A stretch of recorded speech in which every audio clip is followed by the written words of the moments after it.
नवरात्रि में सभी सनातन धर्म प्रेमी जन व्रत रहते हैं, उपवास करते हैं, भगवती जगदम्बा की पूजा आराधना करते हैं। तो उपवास और व्रतों का जो प्रकार है वो समाज में अलग अलग व्यवस्थित है।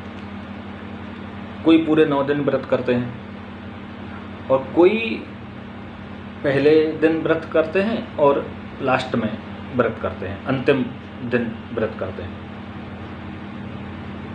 लेकिन यहाँ विचारणीय विषय ये है कि अंतिम दिन यानी अंतिम नवरात्रि अलग अलग लोग अलग अलग निश्चित किए हुए हैं। पहली नवरात्रि तो सबकी एक ही है, लेकिन अंतिम नवरात्रि में समाज बटा हुआ है। जिनके यहाँ अष्टमी को भगवती जगदम्बा की पूजा होती है तो ऐसे लोग सप्तमी के दिन व्रत रह लेते हैं। अष्टमी को भगवती की पूजा करी, कन्या पूजन किया और अष्टमी को वो भोजन कर लेते हैं। कुछ लोगों के यहाँ नवमी की पूजा होती है तो वो लोग अष्टमी को व्रत रहते हैं और नवमी के दिन पूजन किया, कन्या पूजन और भोजन कराया और प्रसाद ग्रहण कर लिया। अब इन दोनों ही प्रकार के लोगों ने पूरी नवरात्रि को नहीं छुआ और ये बहुधा होता है, ज़्यादातर होता है। शुरुआत तो सबने एक साथ करी लेकिन समापन में अलग अलग हो गए। किसी ने अष्टमी को भोजन कर लिया, किसी ने नवमी को भोजन कर लिया। जबकि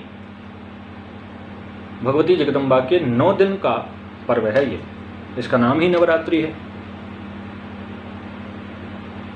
तो ये 9 दिन उपवास होना चाहिए। यदि हम लगातार रह रहे हैं तो पूरे 9 दिन, और यदि पहले और अंतिम रह रहे हैं तो पहला दिन और अंतिम दिन यानी नवमी का दिन उपवास होना चाहिए। लेकिन अधिकांश लोग नवमी के दिन उपवास नहीं रहते। परिणाम क्या होता है कि नवमी के दिन जो भगवती जगदम्बा हमको हमारी पूरे 9 दिन की पूजा उपासना का फल देने के लिए आती हैं, जिनका नाम है नवमम सिद्धिदात्री च। नौवीं जो भगवती जगदम्बा दुर्गा जी का 9वां जो स्वरूप है वो सिद्धिदात्री नाम उनका, वो सिद्धि देने वाली हैं, सिद्धि देती हैं। आपकी सारी पूजा पाठ का फल वो प्रदान करते हैं और उनका दिन 9वां है। उस दिन जब वो आते हैं तो हम प्रसाद खाए हुए चकाचक बैठे मिलते हैं उनको। सिद्धिदात्री मैया के दिन हम लोग उपवास नहीं करते। अब इनमें कोई लोग कहते हैं कि हमारे यहाँ तो साहब गुरुजी अष्टमी का पूजन होता है, अष्टमी को देवी पूजा होती है, तो फिर हम कैसे व्रत आगे बढ़ाएं। कोई कहते हैं नवमी को हमारे यहाँ देवी पूजा हो जाती है तो फिर कैसे आगे करें। तो यहाँ देखो, आपके परिवार में परंपरा में जो हो रहा है उसे होने दीजिए। अष्टमी की पूजा हो रही है, अष्टमी की पूजा करो। नवमी की पूजा हो रही है भगवती जगदम्बा की, नवमी को पूजन करो। लेकिन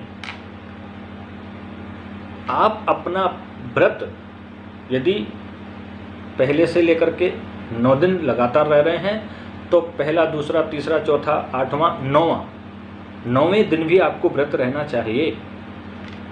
और यदि आप पहले दिन और अंतिम दिन रह रहे हैं तो भी पहले दिन और सबसे अंतिम यानी कि नवमी के दिन भी आपको व्रत रहना चाहिए। भले ही आपके यहाँ अष्टमी को देवी पूजा हो जाए, कन्या पूजन हो जाए, कन्याओं का भोजन हो जाए, भले ही आपके यहाँ नवमी को कन्या पूजन हो जाए, जगदम्बा का पूजा हो जाए, लेकिन नवमी को व्रत हर स्थिति में, हर हाल में रहना चाहिए।